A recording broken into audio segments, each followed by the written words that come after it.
Kapag mayroon ka, huwag magyabang.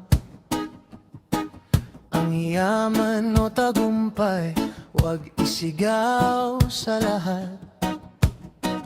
Ang tunay na halaga sa puso ng tao, hindi sa kung anong meron o kung gaano kalaki ang yaman mo. Be humble all the time.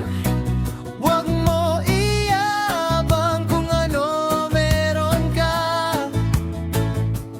Tandaan mo lang, mayroon ding wala.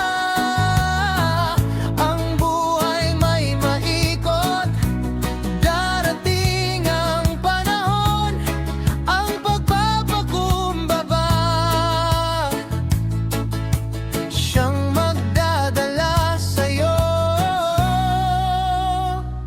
sa tama.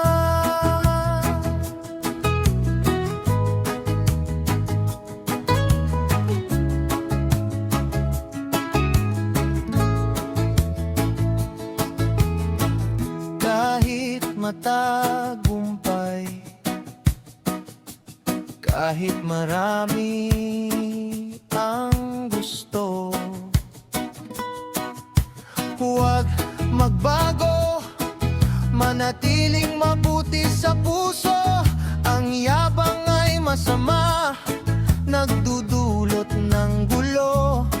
Ang pagiging mapagkumbaba ay biyaya mula sa Diyos.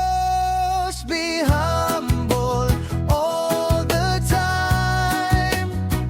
Huwag mo iyabang kung ano meron ka. Tandaan mo lang, mayroon ding wala. Ang buhay ay paikot, darating ang panahon, ang pagpapakumbaba siyang magdadala sa'yo sa tama. Huwag mong isipin na ikaw ay mas mataas, dahil sa harap ng Diyos tayong lahat ay pantay.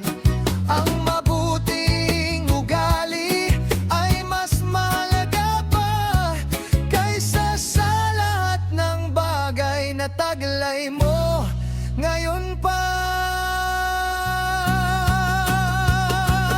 Be humble all the time. Huwag mo iyabang kung ano meron ka. Tandaan mo lang, mayroon ding wala. Ang buhay ay paikot, darating ang panahon, ang pagpapakumbaba siyang magdadala sa'yo sa tama. Be humble, always. Huwag magyabang, magpakumbaba ka lang palagi.